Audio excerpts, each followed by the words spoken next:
Bienvenue sur le podcast de la com et des chouquettes. Vous travaillez dans le marketing ou la communication et vous gérez 1000 sujets à la fois? Ce podcast est pour vous. Vous allez trouver ici de l'inspiration et des conseils pratiques à tester dans vos projets de communication au quotidien. Ce podcast, c'est aussi un rendez-vous que l'on vous donne pour vous motiver. Nous sommes Concept Image, agence conseil créative et digitale basée à Rennes. Nous sommes passionnés par la com et nous adorons les chouquettes. Bonjour à tous. Dans ce podcast, on va parler de comment animer un atelier à distance. Donc c'est vrai qu'aujourd'hui, on a tous pris l'habitude maintenant de travailler à distance. Ça simplifie pas mal de situations en fait, quand plusieurs personnes travaillent ensemble, quand elles sont aux quatre coins du pays ou même tout simplement en télétravail. Quand on fait des réunions maintenant, c'est une habitude. On n'est plus stressé d'organiser une visioconférence, on a pas mal l'habitude. On sait facilement faire des présentations en partage d'écran, on sait gérer son son, on sait aussi comment bien s'écouter quand on est tous plusieurs en visio et ne pas parler tous en même temps. La complexité en fait qui peut rester encore présente, c'est lorsqu'on anime un atelier collaboratif. En fait, l'objectif d'un atelier, c'est de faire travailler les participants entre eux, parfois en sous-groupe, de proposer des exercices et de créer une ambiance propice à la discussion. Donc de fait, c'est beaucoup plus compliqué en visioconférence. C'est donc l'objet de ce dont on va parler là tout de suite. Donc comment est-ce qu'on peut animer des ateliers à distance? Comment se débrouiller uniquement avec des outils gratuits? Quelle mécanique est-ce qu'on favorise pour ce type de format? Et comment est-ce que l'on fait une inclusion et une déclusion adaptées à la visio? Je vais vous partager tous nos conseils, bien sûr. Si vous avez d'autres idées, surtout n'hésitez pas à nous les communiquer sur nos réseaux. Donc tout d'abord, les mécaniques d'animation priment sur les outils. Un outil, c'est utile, mais c'est pas une fin en soi. En fait, pour un atelier collaboratif à distance, d'ailleurs, comme pour un atelier classique en présentiel, il faut d'abord s'attacher au fond. Donc voici quelques questions auxquelles répondre avant de se lancer bille en tête dans votre atelier. Donc déjà, qui sont les participants? Est-ce qu'ils se connaissent entre eux? Quels sont leurs liens? Est-ce qu'il y a un lien hiérarchique? Est-ce que c'est les collègues d'une même équipe? Ou au contraire, est-ce qu'ils se sont croisés une seule fois dans le couloir? Quel est l'objectif de l'atelier? Est-ce que vous êtes là pour trouver des idées, pour solutionner un problème, pour arbitrer, recréer du lien, se projeter dans le futur, pour prendre une décision collective? Tout ça, c'est une question qu'il faut que vous vous posiez avant de démarrer la réflexion sur la méthode de votre atelier. De combien de temps vous disposez? C'est vrai qu'à distance, on privilégie plutôt des formats courts, quitte à découper son atelier en 2 temps à quelques jours d'intervalle. Notre concentration, elle est moins bonne derrière un écran que quand on est en présentiel, surtout pour les personnes qui ont l'habitude de faire des journées entières en visioconférence, ça peut vraiment être très fatigant. Dans quel état d'esprit les participants rentrent-ils dans l'atelier? Parce que de fait, vous n'allez pas opter pour les mêmes méthodes d'animation selon leurs attentes ou selon leur morale. Donc une fois que vous avez toutes les questions, que vous vous êtes posé toutes ces questions-là et que vous avez toutes les réponses, vous pouvez déjà commencer à dessiner les contours de votre atelier. Combien vous allez faire de temps forts et d'exercices? Quelles sont les méthodologies que vous allez mettre en place pour chaque exercice? Est-ce que vous avez besoin ou non de faire des sous-groupes? Vous allez voir, on va en parler juste après, comment gérer les sous-groupes en visio. Et puis surtout, quel exercice d'inclusion, donc icebreaker, et de déclusion vous allez choisir. Comment gérer des mécaniques de sous-groupe à distance? Donc là, c'est pas évident.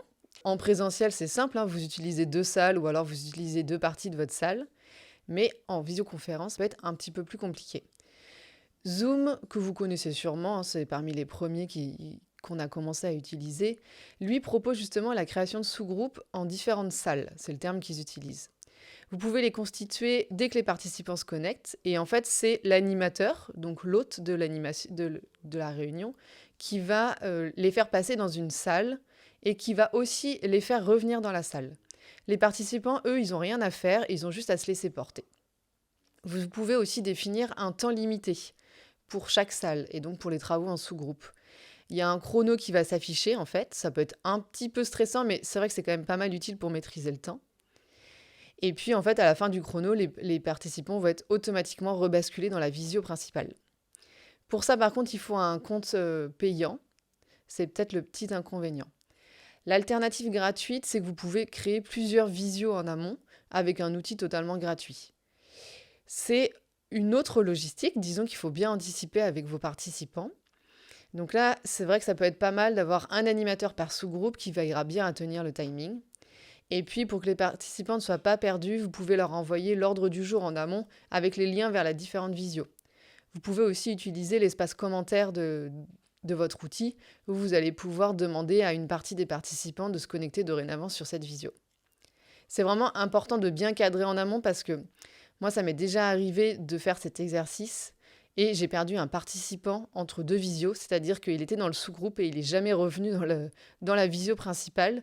Je crois qu'au final, c'était sa connexion qui était mauvaise, mais c'est vrai que j'étais un peu gênée et ça a été assez compliqué de devoir reprendre l'animation une fois que j'avais tout mon groupe complet et en même temps essayer de contacter le participant que j'avais perdu par mail pour le faire revenir. Bon, malheureusement, j'ai jamais réussi à le faire revenir, donc c'était plutôt un échec de mon côté. Ensuite, comment bien soigner l'inclusion et la déclusion quand on est en atelier visioconférence ? Donc, vous le savez, si vous avez déjà animé des ateliers, c'est vraiment des moments qui sont cruciaux dans tout atelier. Parce que l'animateur, il va prendre la température, les participants, ça leur fait un petit échauffement pour la suite, ou alors ça referme la parenthèse de l'atelier pour leur permettre de se remettre à autre chose à la suite de votre réunion.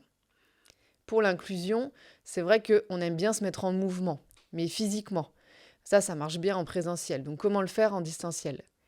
Pour ça, il existe plein d'icebreakers où vous allez pouvoir aussi demander aux gens de bouger. Donc là, quelques idées. Par exemple, les participants, vous pouvez leur demander d'aller chercher un objet qui reflète leur état d'esprit du moment et qui représente le sujet que vous allez aborder lors de votre atelier. Donc c'est simple, ils regardent autour d'eux, donc soit ils sont dans leur salle de réunion, soit ils sont chez eux et ils vont chercher un objet. Au moins, vous les avez forcés à se lever une fois de leur chaise. Un autre exemple, c'est les participants qui peuvent répondre avec leur corps. C'est-à-dire que vous allez poser la question « Est-ce que vous connaissez tout le monde autour de la table, autour de la visio ?» Donc pour dire oui, vous pouvez rester face à votre écran en souriant, comme ça donne une meilleure ambiance. Sinon, vous pouvez totalement sortir de votre écran, on ne vous voit plus. Ou alors, pour faire une réponse intermédiaire, vous affichez seulement la moitié de votre tête sur l'écran. Vous, en plus, en tant qu'animateur, ça permet de voir très très rapidement qui est toujours présent, qui a disparu. Et ensuite, un autre exemple, c'est de demander aux participants de prendre un papier et un crayon et de montrer leur contribution à l'écran. Ça peut être un dessin, par exemple, pour illustrer les attentes vis-à-vis du sujet de l'atelier, ou ça peut être un mot aussi pour écrire l'enjeu principal toujours autour de cet atelier. La seule petite chose, c'est que en amont de l'atelier, ça peut être bien de leur demander justement de préparer un crayon et un stylo, histoire qu'ils ne mettent pas 3 minutes à aller chercher ce matériel-là. Comme ça va vous permettre vraiment de faire bouger un peu les participants et de les sortir d'une posture un peu passive au fond de leur chaise à écouter.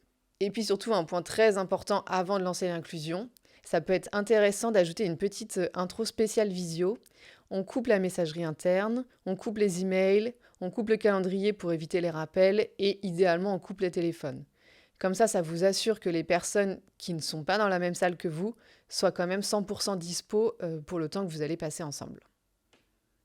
Ensuite, comment est-ce que je remplace mon matériel traditionnel, mes feutres, mon tableau, mes gommettes et mes post-it ? Quels outils vous allez pouvoir trouver en ligne qui va vous permettre de remplacer tout ça ? Vous connaissez sûrement, je pense, la solution Google qui s'appelle Jamboard. Donc là, c'est vraiment très simple. C'est un tableau blanc sur lequel vous allez pouvoir écrire du texte et ajouter des post-it. En tant qu'animateur, c'est vrai que c'est une bonne idée de cadrer les réflexions en structurant les tableaux blancs avec déjà des intitulés. Comme ça permet aux participants de tout de suite savoir où est-ce qu'ils vont. Et puis, vous allez demander à chacun de prendre un post-it, peut-être une couleur par personne ou alors une couleur par thématique. Et donc, une idée, un post-it, et vous allez avoir votre tableau blanc qui va se remplir au fur et à mesure. Au final, c'est un peu comme dans la vraie vie. Et puis, sur vos tableaux blancs, au-delà du post-it, vous allez pouvoir aussi écrire, gommer, ajouter des images, pointer des éléments directement à vos participants et comme ça discuter autour de cet outil commun. La solution est gratuite, donc vous n'avez pas besoin de compte spécifique, juste l'animateur qui a besoin d'un compte Google, mais eux, les participants, n'ont même pas besoin d'être connectés au leur. Un deuxième outil qui peut être aussi pratique, ça s'appelle Slido. S-L-I-D-O. Donc en fait, ça va vous permettre de créer des sondages directement en live. Si par exemple vous êtes face à un groupe assez important en visio et que c'est peut-être parfois un peu difficile de demander à tout le monde de s'exprimer un par un, et surtout que vous ne voulez pas que votre atelier dure trop longtemps, sauf qu'il faut quand même faire participer tout le monde, vous avez cet outil en fait qui va vous permettre de créer des sondages via des modes d'interaction en fait assez basiques, comme un QCM, une question ouverte, un quiz. Vous pouvez faire des notations aussi, des nuages de mots. Donc en fait, l'interface, il est très facile à prendre en main. Le seul petit inconvénient, c'est qu'il est en anglais, mais de plus en plus quand même, on s'habitue à ça. Et vous allez pouvoir préparer tous vos sondages en amont. Comme ça, au moment où vous lancez votre atelier, vous n'avez plus qu'à leur communiquer un lien ou alors un QR code, ça marche aussi. Et là, les participants vont en fait se laisser guider et ils vont avoir toutes les questions qui vont s'afficher les unes après les autres. L'avantage aussi de Slido, c'est que déjà, vous n'avez pas besoin de vous connecter. Donc, les participants, ils n'ont vraiment rien à faire. Et vous voyez aussi les résultats directement en ligne. Et le petit plus, c'est que Slido est intégré à Google Slides. Donc, pour ceux qui utilisent la suite Google, c'est vrai que directement dans votre présentation Google Slides, vous allez pouvoir intégrer les questions Slido. Il suffit juste d'installer une petite extension gratuite qui vous permet de lier les deux. Parce que oui, pendant votre atelier, ça peut être intéressant d'avoir un support Google Slides, là où quand vous faites un atelier en présentiel, vous n'en avez pas forcément besoin. Il faut juste préciser que le compte Slido, c'est gratuit, ça permet d'avoir 100 participants et de faire 5 sondages en même temps. Donc ça vous laisse quand même un petit peu de marge pour votre atelier. Enfin, les 3 règles d'or pour animer un atelier en distanciel, c'est la préparation et la préparation. Bon, là, c'est le secret assez classique, mais effectivement, c'est indispensable. Que ce soit en présentiel ou en distanciel, les deux fonctionnent. Mais c'est vrai qu'à distance, on a des aléas un petit peu nouveaux et différents qu'il faut anticiper.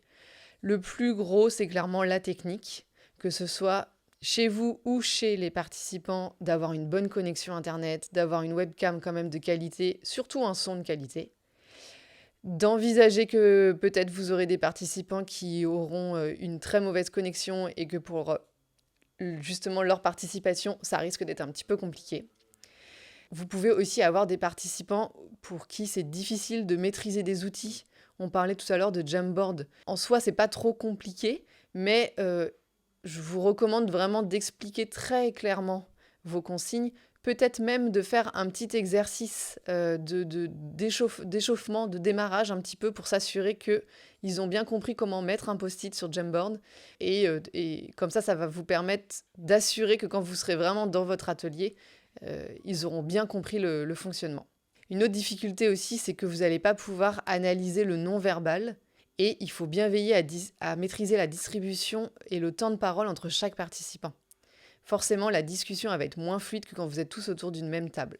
Et puis, il ne faut pas hésiter à bien préparer en amont aussi. C'est-à-dire envoyer à vos participants la veille de l'événement la durée de l'atelier, l'ordre du jour et le lien pour se connecter. Vous pouvez faire un petit rappel 10-15 minutes avant l'atelier. N'oubliez pas d'anticiper dans votre timing la personne qui va mettre un quart d'heure à se connecter. Bon, le classique, il y a toujours des retards aussi en présentiel. Et puis même si jamais votre atelier il a vraiment un fort enjeu, n'hésitez pas à faire un filage quelques jours avant. Comme ça, vous serez bien serein.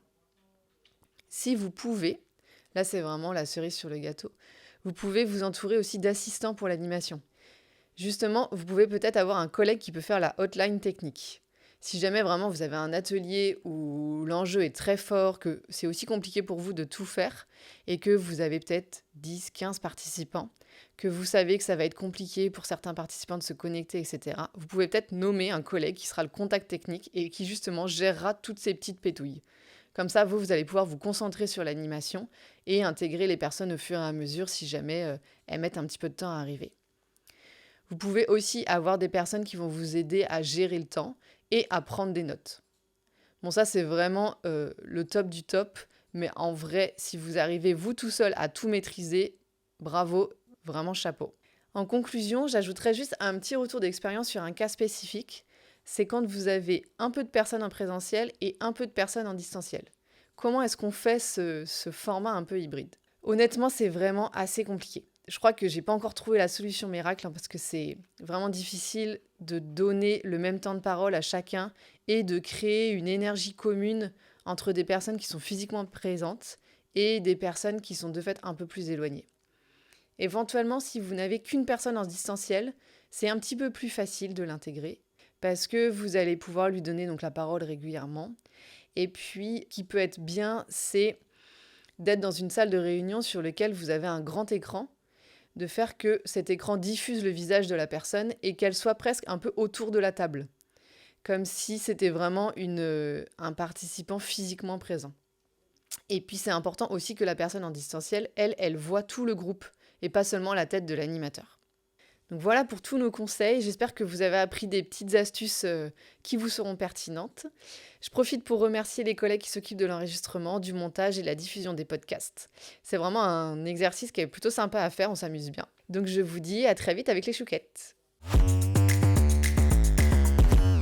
Le podcast de la com et des chouquettes est produit par l'agence Concept Image.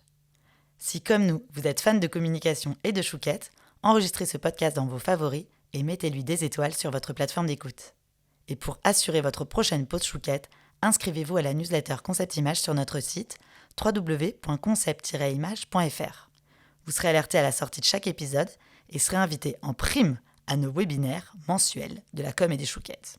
Enfin, pour votre prochain projet de communication, appelez-nous, ça nous fera trop plaisir. À bientôt!